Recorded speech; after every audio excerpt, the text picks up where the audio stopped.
Welcome back from the weekend, all our Locked On Steelers listeners and viewers. We're going to spend Monday going back a bit over what we said Friday, but clarifying some things because I thought about it all weekend. How can the Steelers actually improve their offense if they focus their draft on the defense? We'll answer that question by looking to the Steelers' past to determine their future, as we often do with our research here on this show. Also, some Senior Bowl standouts talk and my final grades on the defensive line from the season, all right here in the Locked On Steelers podcast. I'm your host, Chris Carter. Let's get into it. You are Locked On Steelers, your daily Pittsburgh Steelers podcast, part of the Locked On Podcast Network, your team every day.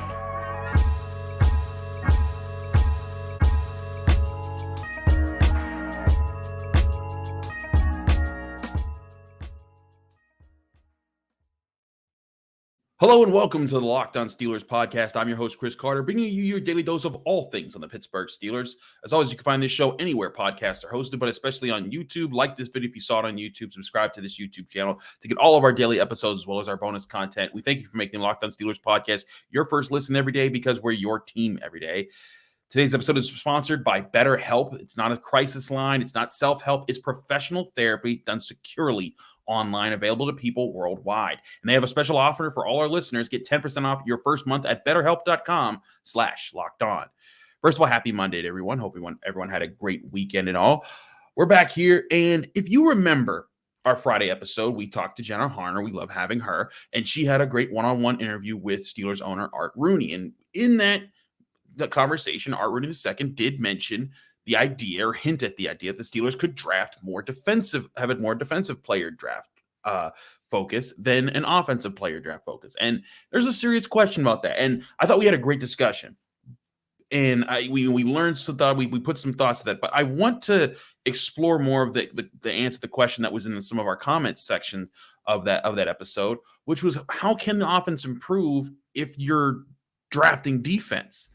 And I thought more about that over the weekend. I sat down, I started looking at some numbers and just going back over how seasons played, watching some old tape, and then comparing things that I just thought. And it started to click for me when I started to look back at prior Steelers teams during the Ben Roethlisberger era. And I thought to myself, when were the biggest jumps that the Steelers had from one year to the next as far as offensive output, where they ranked in the NFL, where they finished in the NFL ranked? The two biggest jumps that we saw during the Ben Roethlisberger era, one which was self-explanatory, was 2019 to 2020. One year you had Mason Rudolph and Devin Hodges. The next year you had Ben Roethlisberger back off his injury, and he was pretty good for half the season until his age kind of set in later on. They jumped from 27th to 12th in points, a 15 place in the rankings jump in the NFL. That doesn't happen. That doesn't always happen. That was very rare, but also circumstantial to getting Ben Roethlisberger back. But they also only jumped from 30th to 24th in yards. And so I was like, okay, that's interesting. Let me look at the next closest one. And the next closest one goes in a year jump that I think is very similar to what the Steelers are trying to pull off this very year. And that was from 2013 to 2014. In 2013, the Steelers finished 16th in points and 20th in yards. In 2014, they jumped up to 7th in points and 2nd in yards. And I'm not saying that the Steelers are going to make that kind of a jump, because you look at this past year, and there's a lot of things that they still have to answer for this season. They finished 26th in points, 23rd in yards. But how are they going to make that jump? Because then you're thinking, well, wait a second. They're not changing Kenny Pickett. They're not changing Najee Harris or the top two receivers. Maybe they get a third receiver is what people are saying, or they have to improve the offensive line. But if you focus on defensive picks in this draft, how do they make that jump? Well, not much changed from 2013 to 2014 as far as the offensive roster. Now, Marquise Pouncey did come back, and that was a boost. And I think we'll get into that in a bit about the offensive line plans. But you look at the draft that in 2014 leading up to that season, the top two picks were Brian Shazier and Stephon Tuitt. So it wasn't like they got that. Now, Martavis Bryant was a 4th-round pick, but he didn't even really start to flash for the team until later in that season. But for the Steelers, what I looked at, and that was a big difference in their climb, was if you looked at 2013, even with Le'Veon Bell, they were 29th in yards per attempt. In 2014, they jumped up to 16th. In 2022, they were 25th in yards per attempt. And that number jumped up. They jumped up to 19th if you just counted after the bye week. I really think a big part of the answer for the Steelers, if they want to actually see the offense improve, is one, keeping the run game moving forward. You saw an identity was being built there. I think there's a lot of parallels to where the Steelers were in 2014 versus where they could be next year. Remember back in 2014, before that season started, there was a lot of not so positive talk about the offensive coordinator then, Todd Haley. People wanted him out because Ben Roethlisberger, quote unquote, didn't like him. People thought that he was unimaginative. People said, oh, these play calls are dumb. And then later on, it was proven that actually, his offense did work. I'm not saying Matt Canada is going to turn into Todd Haley, but similarly back then in 2013, a lot of it was heaped upon the play calling. But part of what had to happen was the run game had to mature to balance the offense, because that's what happened in 2014. Le'Veon Bell, in his second year in the NFL, with an offensive line that actually started to gel in 2014, they put it together, and that allowed the offense to be balanced so that Ben Roethlisberger could work his connection with Antonio Brown, and then Martavis Bryant could get sprinkled in there a little bit. And you saw improvement from that offense in that year. And I think that a similar kind of growth, not at the same rate and size, because then by that time, Ben Roethlisberger was in the prime of his career, I'd say. And Kenny Pickett will just be into his second season. But we saw the offensive line grow. We saw Najee Harris growing. And I think that a big part of what has to happen for the Steelers in this upcoming season is to see that growth continue. They don't have to be top 10 in rushing. But again, get to that middle pack of the road where people have to consider Najee Harris a threat. And then you can play off play action more, which we talked about that the Steelers acknowledged they needed to do more at the end of the season because they didn't call play action nearly enough.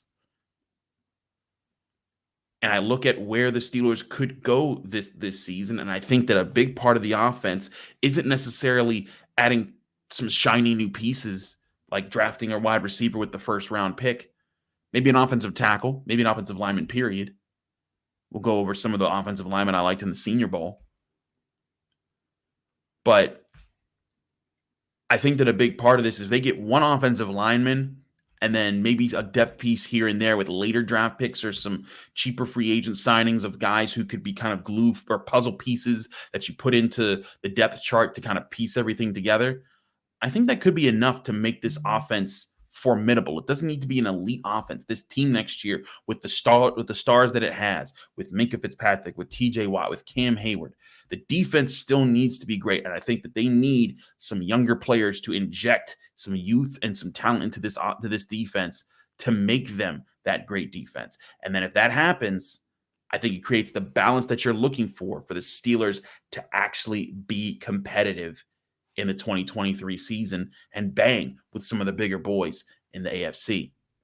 I want to get more of my thoughts on this in a second. I want to conclude my thoughts there and then get to those Senior Bowl talks that I was talking about, because I do think some of the answers that the Steelers are looking for are a lot closer than people perceive. We'll talk about that in just a minute here on the Locked On Steelers podcast. But first, we've talked to you guys about one of our great sponsors, because this show is sponsored by BetterHelp. Now, BetterHelp is a service that I have talked about a lot here, because there's times in my life, there's times in your life when you're going to have challenges, twists and turns, things popping up all the time, and it makes it tough to be there for yourself and process everything. And sometimes you just need a little bit of help to shoulder the burdens in your life and to find the answers to questions that you don't even know are there. That's what comes from finding good therapy. And that's where BetterHelp Therapy Online is here to help you with. BetterHelp Therapy Online, it will assess your needs and can match you with your own licensed therapist in less than 48 hours. It's not a crisis line. It's not self-help. It's an actual professional therapy done securely online and available to people worldwide. You can log into your account anytime and send a message to your therapist. With therapy, it can take a few tries to find the right fit for you. BetterHelp makes it easy and free to change therapists if needed. And they have a special offer for all our listeners. You get 10% off your first month at betterhelp.com/lockedon. That's 10% off your first month of online therapy at BetterHelp, HELP.com/lockedon. We're also brought to you by FanDuel. FanDuel, of course, is America's #1 sportsbook that we're truly excited to tell you about here as a betting partner here on the Locked On Podcast Network. If you're new to FanDuel, that's even better because they have some great new features and a great new deal that you'll want to hear about right here. Download FanDuel right now so that you can get on the Super Bowl 57 with a no-sweat first bet. You'll get up to $3,000 back in bonus bets if your first bet doesn't win. All that action on an app that's safe, secure, and super easy to use. FanDuel lets you bet on everything from the money line to point spreads to who will score a touchdown. Best of all, you can get paid for your winnings instantly. Personally, there's nothing better than hitting a same-game parlay. So join FanDuel today at FanDuel.com/lockedon to claim your no-sweat first bet on Super Bowl 57. That's FanDuel.com/lockedon. Make every moment more with FanDuel, the official sportsbook partner of the NFL. As I said earlier, as I always say on the show, actually, when we do back-to-back ad reads, we keep it rolling here. I want to finish my point here in bringing this up. I look to this offense, and one thing Mike Tomlin kept seeing was he wanted to see how his offense responded in the tough moments. Could they dig deep and could they find the answers to win late in parts of the games? Because sometimes if you can find it in the tough moments, you can start finding them a lot more in the easier moments. And you've heard me say that on this show before. I think that, again, the Steelers have the makings of this. You're going to have an offense that knows how to play together. If they add one or two more offensive linemen next year, they won't be coming into an offensive line that doesn't know who plays what and how to play off each other. They'll know what the strengths are of this offense and what the weaknesses are and how to cover those up. This past year, when we entered this upcoming season, we didn't know how James Daniels was going to look. We didn't know how Mason Cole was going to look. We weren't sure how Kevin Dotson was going to look coming back from injury. We were wondering how Dan Moore would look, and we were hoping that Chukuma Okorafor would kind of be the guy that was in that position. That's where, if you were covering the Steelers, if you were following the Steelers, there was a lot of hoping and praying and not sure what was going to go down with the Steelers offensive line. And in 2013, when Marquise Pouncey went down in the first game of the season, when David DeCastro accidentally injured him, there was a lot of that too. But in the second half of that season, you go back to Le'Veon Bell's rookie year. He started off struggling a little bit. There was a game here or there where he averaged about 2 yards per carry and then less than 2 yards per carry. There's a few games like that. But at the end of the season, he ended up averaging 4 yards per carry on 4 of his last 5 games. And that's where you saw him kind of build into his second year and truly become an NFL star after that point. But even with that finish that he had that year, he still averaged less yards per carry than Najee Harris did in 2022. And I say that because the next year, then that's when Le'Veon Bell took over. But part of it was getting Marquise Pouncey back. And Marquise Pouncey reinserted himself into an offensive line that now knew who they were. There wasn't a question anymore of what their identity was going to be, even without Marquise Pouncey. They had Marcus Gilbert. They had David DeCastro. Ramon Foster was a solidified veteran. Kelvin Beachum had found his place at left tackle. They had an identity, and they stuck to it, and that was how they started to plow defenses all over the NFL. And that opened up opportunities for Le'Veon Bell. And similarly, I think that the Steelers, I don't think they'll be as dominant as that line because that had 2 first-round picks on it, and Pouncey and DeCastro, and those guys were kind of the guys that led the charge. But I think James Daniels is ready to be a leader on this offensive line. And if they can add 2 pieces to this offensive line, one in free agency, maybe one in the draft, or at least one piece, I think that this can be a group that does gel together and becomes maybe not an elite group, but a good group. that does win more matches than more matchups than they lose. And if they do that, I think it creates space for Najee Harris. And if you create space for Najee Harris, you give something for Kenny Pickett to kind of base the offense off of, not put the pressure on all his shoulders, and let him kind of play in a balanced offense. And then finally, you're right where you want to be. And again, that's without investing a bunch of picks in this NFL draft, especially early picks into the offense. Maybe an offensive lineman, but then wait to get your another receiver, maybe until the 4th or 5th round. You have 4 picks in the first 3 rounds, spend 3 of them on defense. One of them be your offensive lineman, the rest be your defensive players. Get yourself maybe a Trenton Simpson if you can squeeze him, the Clemson linebacker. Get yourself a corner. Get yourself a defensive lineman. And if you're able to hit on 2 of those 3 this year, maybe your defense is playing at a better level. Maybe you've got more answers for the future, and then maybe your offense is balanced up. And all of a sudden, the Steelers are a more competitive roster. Just think on that more as we go throughout this offseason. We'll revisit this conversation a lot. Trust me. I like to, these are all themes. These are all ideas that I will keep bringing back up at different points when we start to see more results, to see, hey, is this matching the direction the Steelers will go? I think it will, based off of just what we've heard from their owners say, just from we know from the team history, and how we think that this team could best move forward. But let's go again, look at the Senior Bowl. Now, again, most of the things that happen in the Senior Bowl week are the practices that people see, the one-on-ones and all the matchups that they get and everything that came from that. And that's where we see that. We talked about that all last week. We had 3 different guests on last week who talked about covering the Senior Bowl and who they were looking forward to seeing and who they saw and just practice reports and all that stuff. But the Senior Bowl happened Saturday, and there was some more talk about, what happened, and just basically a finalizing of who kind of stood out throughout the week. Offensive line wise, there's some bunch of names that we talked about a lot. One is O'Cyrus Torrence, who, if you know who he is, he's an interior offensive lineman for Florida, which we were talking about Marquise Pouncey earlier.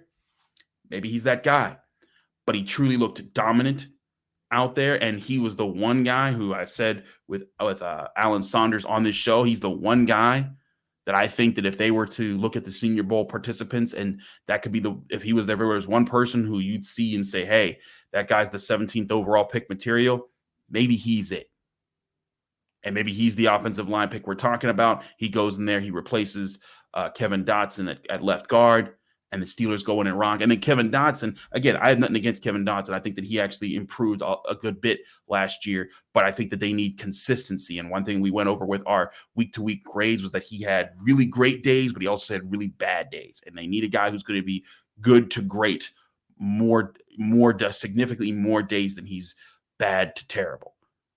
And the thing is that Kevin Dotson balanced himself out, but you need someone who's balancing a lot more on the good side, and that could be where O'Cyrus Torrence brings you help.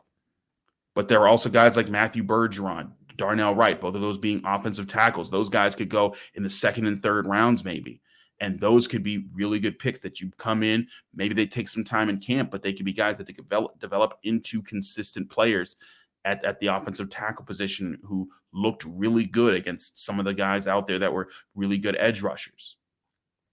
Keanu Benton was a defensive lineman we talked about all week long at Wisconsin. He, again, looked good.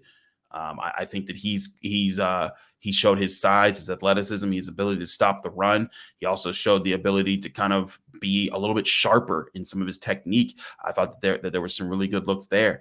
But a lot we've talked about in this offseason is winning in the trenches. John Michael Schmitz, the center out of Minnesota, I thought that he had a really good week. I'd be very intrigued to see how, Cody Mock, the North Dakota State interior offensive lineman, another guy that fit in there. There's a lot of guys who I think are trench winners who really showed up this past weekend for themselves and are going to make it very interesting. We start looking at the combine once that comes out, and then when we start looking at where the pro day visits happen, when these guys work out at their home schools. Is Mike Tomlin there? Is Omar Khan there? Is Andy Weidel there? Who's making those visits? And then we start tallying it up and we saying, okay, this looks like maybe this is the direction we're going. We know the Steelers do want a really good offensive lineman in this draft. Where do they want them? That's what we'll find out later. But this goes back to where I've been saying, I don't think this, if you've been one of the people out there that's been saying draft a wide receiver early, I don't see that happening. Maybe it does if a certain guy falls to a spot that they never anticipated. But I think that they're going to prioritize one best player available. I think they're going to prioritize the offensive line. And I think it could even work out that some really good offensive linemen fall to them at very good value picks for them, even if they just stay home. Now, for some people out there, they're probably wondering, well, Chris, what about trading up, trading back? We'll get into that because there's all sorts of explorations that we can do to see where the Steelers could move here and there. We also still have to see free agency. There's a lot of time to delve into that stuff. But bottom line is Senior Bowl, some really good stuff came out for guys that would be in the trenches, maybe one first-round pick there, but a bunch of guys who could fit in the second, third, and maybe even fourth rounds that the Steelers probably will be taking a look at. We'll keep an eye on that as the offseason progresses here on the Locked On Steelers podcast, so don't you worry about that.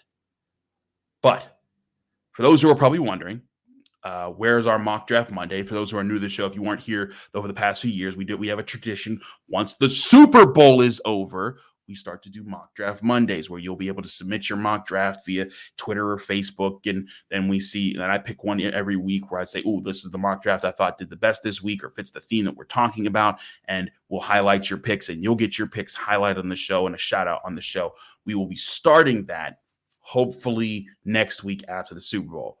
Long story short, I have a vacation coming up at the end of this week that's going to carry over into Super Bowl Sunday and a couple days after. So that's going to I'm going to have to do some recording a little bit early to set up for that. Might have to do a sort of recording on the vacation after the Super Bowl. So mock draft Monday may not happen immediately after Super Bowl, but it will be starting soon. So don't you worry. Those days are coming. But I have another point to get here on the Locked On Steelers podcast. We finished our defensive line grades, and this is the last position group that I've done for all my stars and skulls. We'll get into those grades and how they went for this season in just a minute here on the Locked On Steelers podcast. But first, we got to talk to you guys about our great sponsors at Blue Nile. Valentine's Day is approaching, which means romance is in the air more than usual. And I don't need to tell you lovebirds that you've probably had your date plans on the calendar for weeks. But have you found the perfect Valentine's Day gift?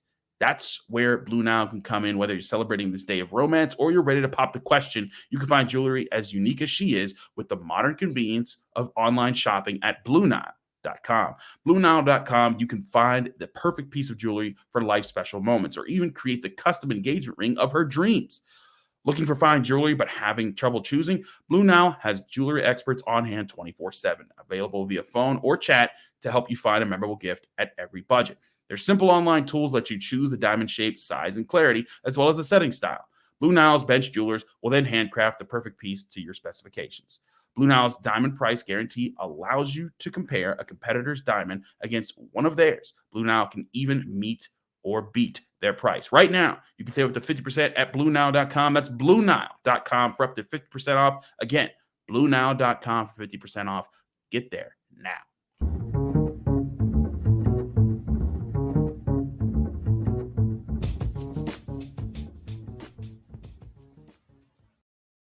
Back here on the Locked On Steelers podcast, I'm your host, Chris Carter.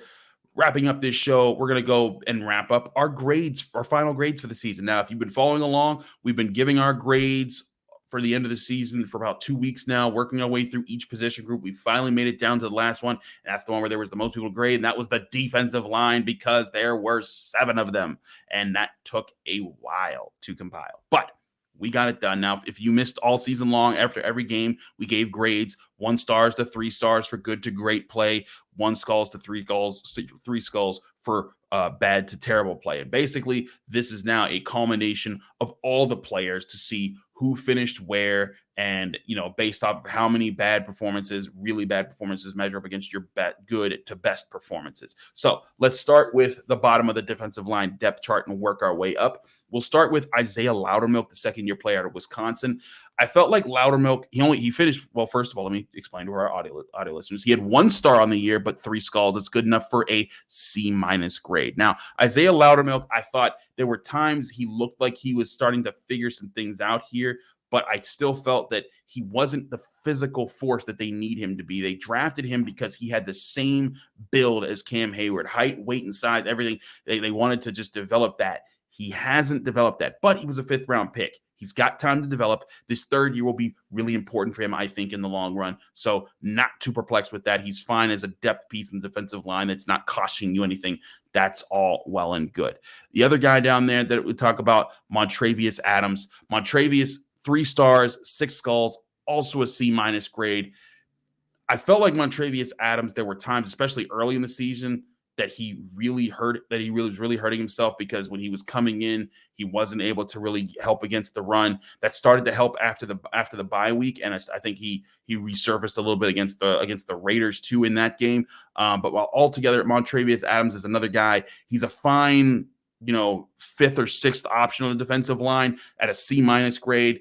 I think that's totally fine. But at the same time, I think that this is also a place where you can, if he's willing to come back for super cheap, bring him back for super cheap. But I think the defensive line area is one they're going to need to get sharper at as this season goes along. And this next person, I do not take. Oh, well, let's actually go with Chris Wormley first. Where's Wormley's grade? But Chris Wormley being another guy that fits into this. Wormley kind of is in a different position because he didn't get to play the whole season. He missed several, but he had 2 stars, 2 skulls, flat grade of a C. I think Wormley is fine whenever he plays the Ravens because that seems to be when he busts out every year. That's his former team. I think he's a better pass rusher than he's a run stuffer, and as a depth piece, he's okay. But this is where I think the Steelers may need to find more help, and soon, is finding more young, tough pieces up the middle who can stuff the run even when the starters aren't in, because I think Chris Wormley is a solid player, but he's not a dominant player. He's not a physical presence that's going to change the line of scrimmage on his own, even as a second rotation guy. I think that Chris Wormley is a fine guy if there's another guy on that second line who can help him set the tone and do that. So that was fine. But the last guy here of the backups that I really wanted to go through was Tyson Alualu. And I don't take pride in talking about this like I'm happy to give this grade out or anything, but on the year, Tyson Alualu legit had 0 stars and 10 skulls. That is I have to give that a failing grade. I just looked back through all of his games, and there was just no real times that he was standing out. And I think it's what I said during the season. I think Tyson Alualu, he had a heck of a time with the Steelers before.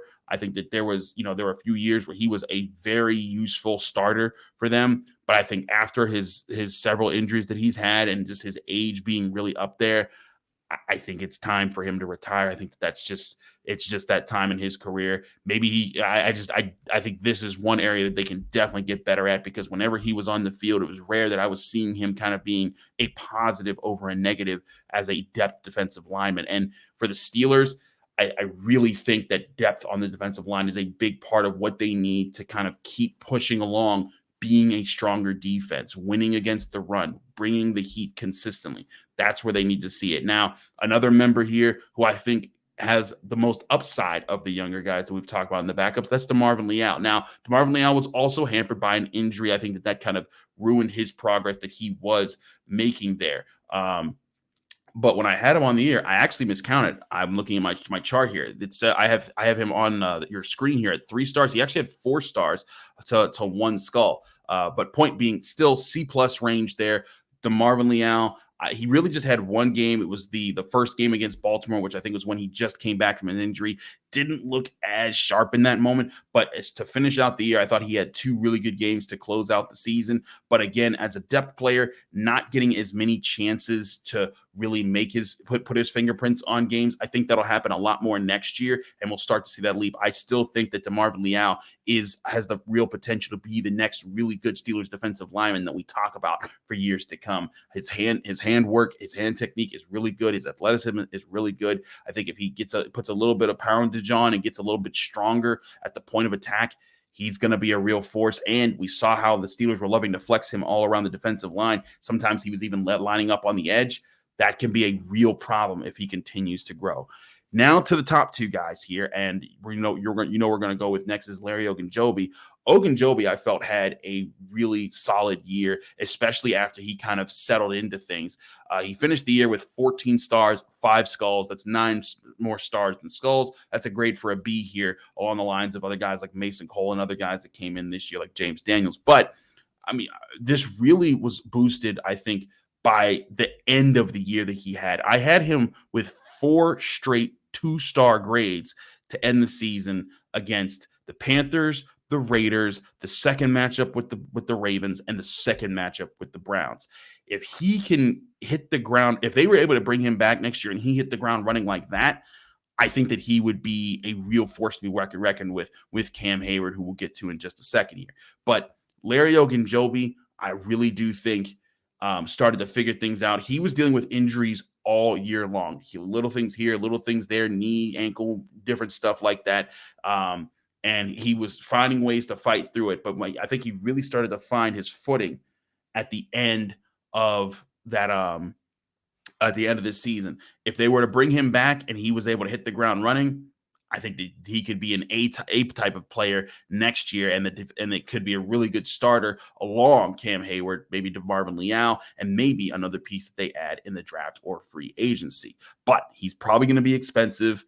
That's going to not be an easy thing to fill with all the other needs the Steelers do need to address. We'll see how that plays out, and we'll ask those questions as the offseason rolls along. But finally, to the star and the leader of this team that I don't think anyone questions, that's Cam Heyward. Cam Heyward finished the year with 25 stars and only 2 skulls. Really, those skulls just came from a game where he even admitted after the game that he had some rough mistakes against the Ravens, but he was phenomenal this year. And by the way, 25 skulls over 2, or 25 stars over 2 skulls, that's the highest difference that we rated this year of anyone. That gives him an A+ grade and the highest graded Steeler that we had this year. Next closest was Minkah Fitzpatrick. I believe he had 21 high skulls or stars over skulls. But I mean, you just go back throughout the year. He was He was great against the Bengals in the opener. He was great against the Buccaneers in that win. He really picked it up against the Saints coming out of the bye, and even the Bengals the second time.